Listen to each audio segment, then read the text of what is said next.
We are familiar with the Holocaust committed by the Nazi Germany under the leadership of Adolf Hitler during the Second World War. But mass killings had taken place many times before and after Hitler. One such example is the mass killing committed by the Turkish government during the First World War. It was a systematic killing and deportation of Armenians, Assyrians, and Greeks by the Turks of the Ottoman Empire, Republic of Turkey, from 1915 to 1923. This map shows us the locations of Armenia, Assyria, Syria, Turkey, and Greece.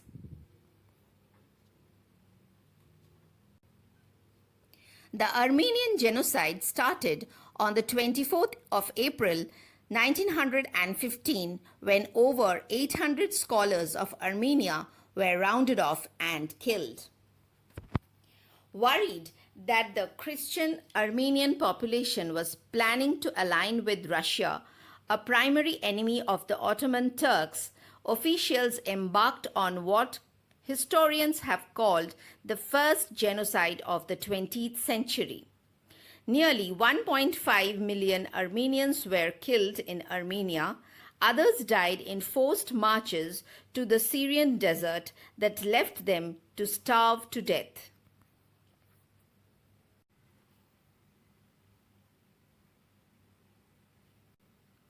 A crevice is sliced into the earth so deep that peering into it one sees only blackness.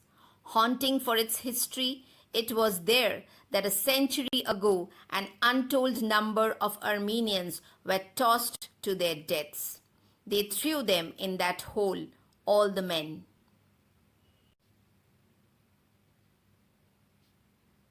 The genocide was the greatest atrocity of the Great War.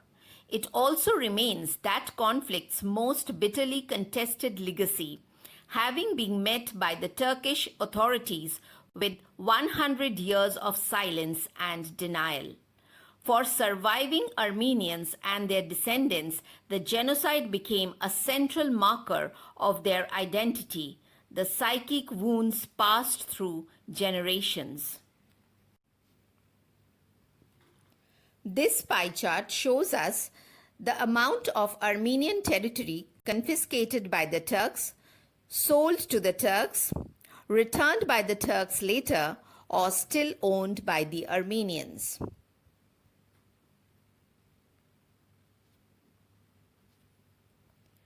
This map gives us an idea of how much of Armenian territory was lost after the First World War. The land marked with red border was the original Armenian territory, and the present-day Armenia is the land colored in red. This map shows the Armenian population in Los Angeles County, California, USA. The darker shades show greater concentration of Armenian population. The Armenian Americans. Armenian Americans are citizens or residents of the United States who have total or partial Armenian ancestry. They form the second largest community in the Armenian diaspora after Armenians in Russia. The first major wave of Armenian immigration to the United States took place in the late 19th century and early 20th century. Thousands of Armenians settled in the US following the Hamidian massacres of the mid-1890s, the Adana massacre of 1909, and the Armenian genocide of 1915 in the Ottoman Empire. Since the 1950s, many Armenians from the Middle East, especially from Lebanon, Syria, Iran, Iraq, Egypt, and Turkey, migrated to America as a result of political instability. The Garuglinian tribe. The Garuglinian tribe seems to have existed from an ancient age probably known in some other name in and around Babylonia, and were known for their honesty and hospitality.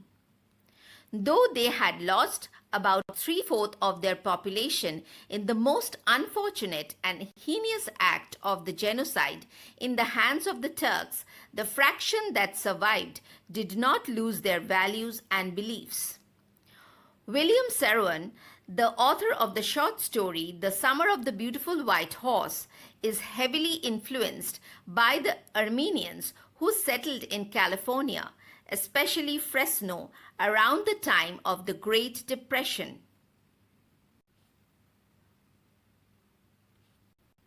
Fresno was seen as the center of Armenian American population, and given the fact that Saroyan's story centered around this group of Armenians, we can assume that he had some knowledge of the Garuglanians.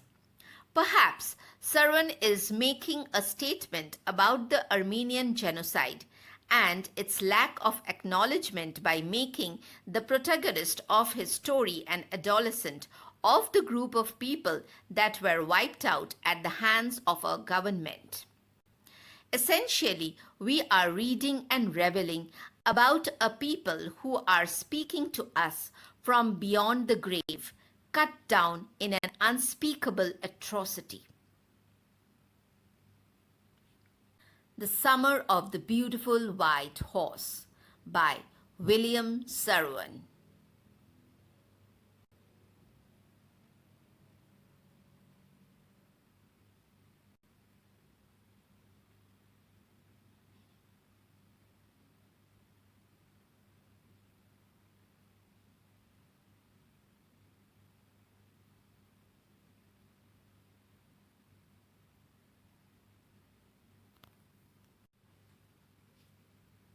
The Summer of the Beautiful White Horse revolves around two Armenian boys of the Garuglanian tribe. The boys never steal or lie, whatever the situation may be. This story describes the particular incident about the white horse they once got.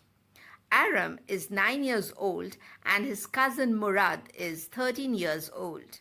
The story begins with Murad visiting Aram's house in the morning at 4. To Aram's surprise, Murad has brought a beautiful white horse which he is riding. Murad assures him that it is indeed a horse and he is not dreaming. Aram did not believe it because he knew that they were poor and wouldn't be able to afford a horse.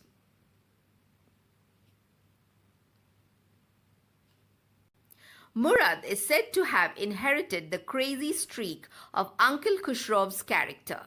Uncle Khusrov is a man in the neighborhood who strikes as funny with his immediate dismissal of any problem with a "it's no harm, pay no attention to it." He is notorious for his bad temper. He is highly impatient and set aside any problem without even listening to the details. When his son reported that their house is on fire, he shouted the same, "It's no harm, pay no attention to it." When John Byro came to their house to complain about his horse being stolen, Uncle Khusrov shouted at him, asking him not to pay attention to it. The loss of a mere horse is nothing compared to the loss of a country and loss of so many lives in the genocide. It is only Aram's mother who understands him well and says that he is homesick. We understand that Khusrov is not crazy. He is only too sensitive. The two boys ride the horse and sing to it. Then they hide it in the barn of a deserted vineyard. That afternoon, Aram finds out that Murad stole the horse from John Byro. Thus they make a plan of not returning it to him, although they had doubts about keeping it due to their ethics.